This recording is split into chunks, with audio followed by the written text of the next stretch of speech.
keyboard mana sih yang gak tau Vortex? Best seller sekaligus raja keyboard mechanical 300 ribuan yang saking rajanya nih udah ada versi 2-nya ya. Kali ini masih versi P1 ya, tapi aku bakal sedikit nge-compare sama versi P2-nya ya. So langsung kita unboxing aja with my letters and stay tuned.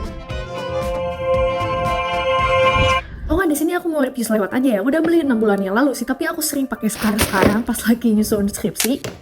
So, ini dia tampilan boxnya. Yes, ini Vortex series P1-nya ya. Sekarang layout size-nya lengkap dari 65 sampai 100%. Nah, sebenarnya si 100% itu dia layout baru ya, tapi sebenarnya emang muncul sebelum P2-nya rilis sih. Buat harganya seharusnya sekarang udah mentok 200 ribu, tapi dilihat ya harganya masih sama, gak jauh beda sama harga P2 yang beda dikit.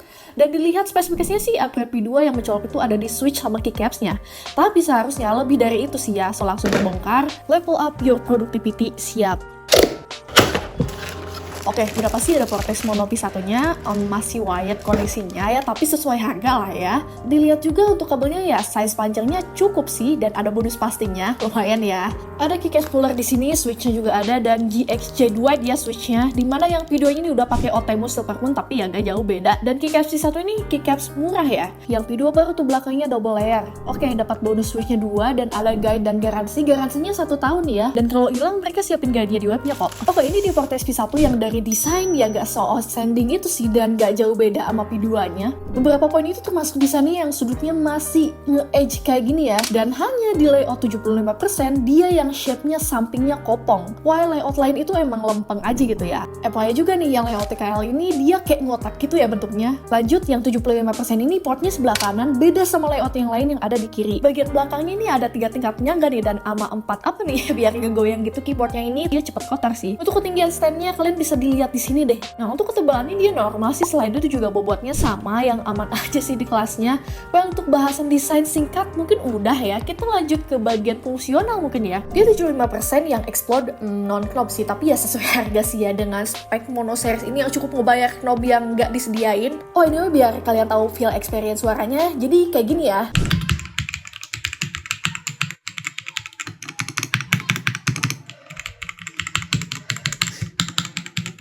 Yes, keunggulan keyboard ini feels ngetiknya sih enak suaranya, dan empuk banget ini sih poinnya, empuk.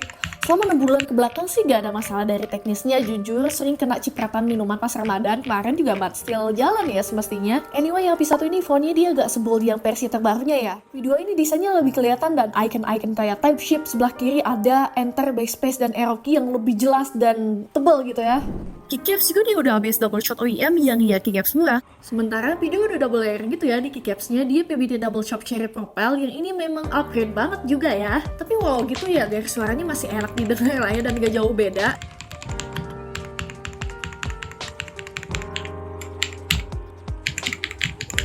Untuk ukuran juga ya agak jauh beda sama size 75% pada umumnya yang di range 32 cm x 13 cm ya.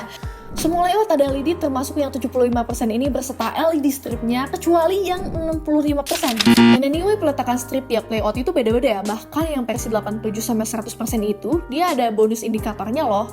Tinggal pencet FN dan strip yang apa ya ini, kalian bisa ganti-ganti mode LED-nya yang banyak banget. Dan ada beberapa mode yang memang interaktif pas disentuh. Kalian bisa lihat ya di sini per area, per line, atau bahkan per keycapsnya nyala. Wah, aku hitung ini bisa ada 20 mode lah ya di sini, ya lumayan lah ya. Tapi tinggal FNX aja kalau kalian udah bosen atau enggak ya gak ngebutihin backlight-nya. FN arrow atas bawah buat atur keterangan LED-nya, dan arrow lain juga bisa dipakai buat shortcut atau speed-nya nih. Ya ini buat atur speed kecepatan animasi si mode backlight-nya ya.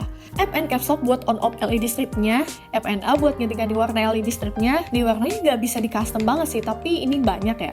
But anyway, jujur ini LED stripnya keterangan banget, jujur gak cuma di tempat low light, di yang tempat terang juga sepertinya agak sakit mata.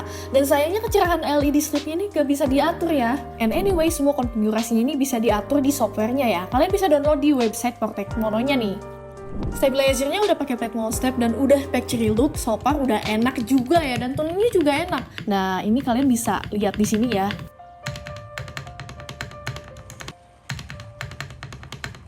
Minimal bagian internalnya ini cukup spesial ya, gak kopong banget. Ada 4 layer di dalam dan satunya lagi memang PCB-nya. Dan semua udah hot swap salt pacing, and ada daughterboard-nya. Meanwhile, ini plate-nya nih yang di dasar-dasar switch-nya nih, dia pakai polikarbonat place cut. Ini yang ngebuat typing-nya bakal bouncy ya. Overall dari bagian dalaman dari tahun kemarin emang ini keyboard unggul dari pesaing harganya, apalagi di Moto P2 ini internalnya di rebranding jadi 5 layer ya. Oke, setelah pakai 6 bulan ini aku bisa nyimpulin kalau ini keyboard memang cocok buat kalian yang prepper cari typing feel-nya, karena ini emang keyboard empuk dan suaranya enak. Dua elemen itu bikin satisfy dan nyaman pas ngetik di range harga 200 sampai 300 ribuan. Mungkin ya kedepannya masalah desain bisa di-upgrade lagi. Jadi, better pilih yang P2 tapi tambah duit dikit lagi dapat adjust yang secara desain sama fitur kayak knob udah dapet.